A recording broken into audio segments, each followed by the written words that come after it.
Hey everybody, Virgil from Virgil Studio.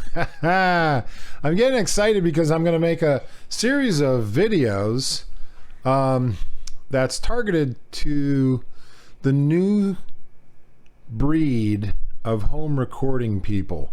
I've got a few students who are doing the home recording, and it's kind of funny. The attitude is like, yeah, it's got 40 effects to it. It's got all this stuff. I'm not that excited. And what's funny is, without going into great detail, this is going to just be a quick little overview, that I actually started with this Tascam Porta 7 here in Mini Studio. I recently picked one up used, and it's pretty darn good. It actually worked. I did a recording today. I'm going to play this recording for you real quick. But yeah, it showed up. It's, for 30 years old, it runs fine. The plastic is a bit sticky. It's because I think it's this rubberized plastic maybe they used. I don't know, but I don't remember it being a rubberized plastic, but it kind of feels like it now. And it's just sticky. I've ran into plastics like this before where they just kind of get weird and sticky after a little while. So anyways, I apologize. That's the AC kicking in, and I'm not going to begin this all over again because I'm too old for this crap. Anyways, I got that, and I got picked up a DR5, and I got me the Realistic Highball 7 unidirectional dynamic microphone. These are actually made in Mexico. By the company called Shure. You ever hear of a Shure microphone?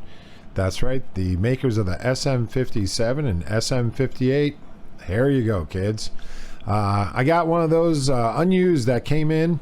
I'm going to be doing some stuff with that, probably recording some vocals with that like the old days.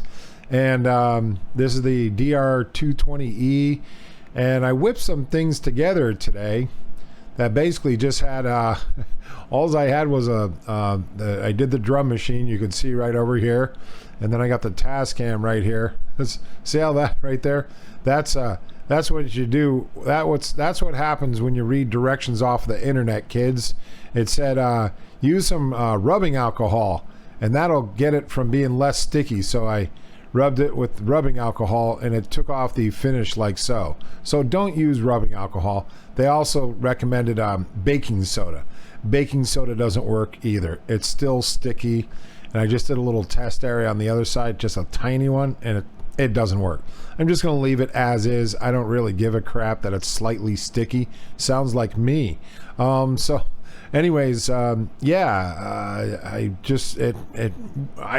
can't believe after, and I told everybody before it was 33 years, but it's actually 32 years. It was 1992. That's what the year was. And that's when I started doing all this crazy stuff in this little apartment. And you can see I'm in my kitchen here because the studio is back there. That was done at 6:15, and now it's 8:06.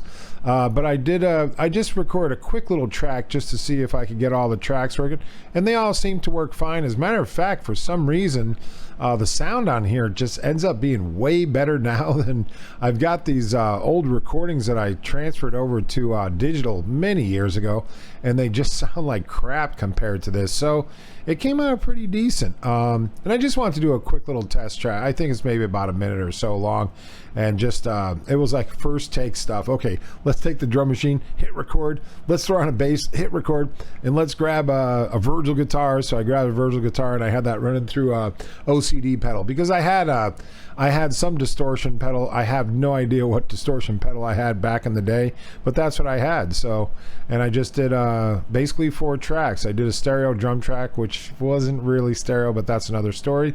And there we go. And I moved it into Cubase here, and you can see it's not that long. How long is it? It's it's less than a minute. But I did nothing to the sound. I haven't added any effects, no compression, anything. And these drums are reminiscent of like an Atari game at first. This drum machine, the DR220, came out in 1985. So check this out. Here we go. And I'm going to be doing before I play this, I just want to let you know, because you're probably going to run off as soon as you start hearing, oh God, go to another channel, hurry up, get out of here, bail, ejection. So I want to do a series of videos, and what I'm going to do is I'm going to take an old song that I did like 31, 32, 33 years ago, and I want to redo that with different hands, different mind, different production skills, but I'm going to keep it all the way I recorded back in the day. And I'll go over some of the things that I used back then to try to make things sound better. I had a Alesis nano compressor and a nano verb. I might end up using those, but I'm going to keep it just bare minimum, and I'm going to try to redo one of my old songs, and then I want to do it in my DAW.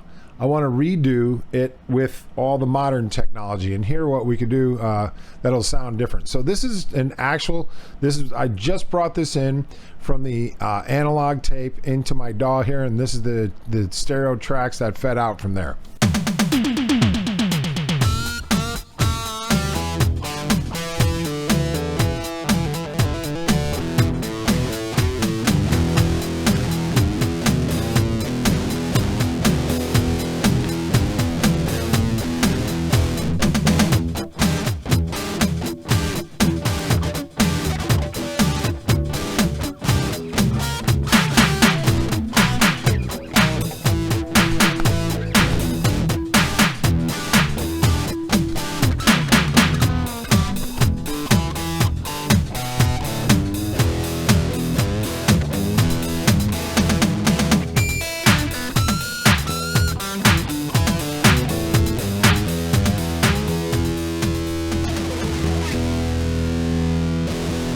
And there you have it. So I'm going to be doing this video series. I'll probably be doing it for my Facebook channel as well as YouTube.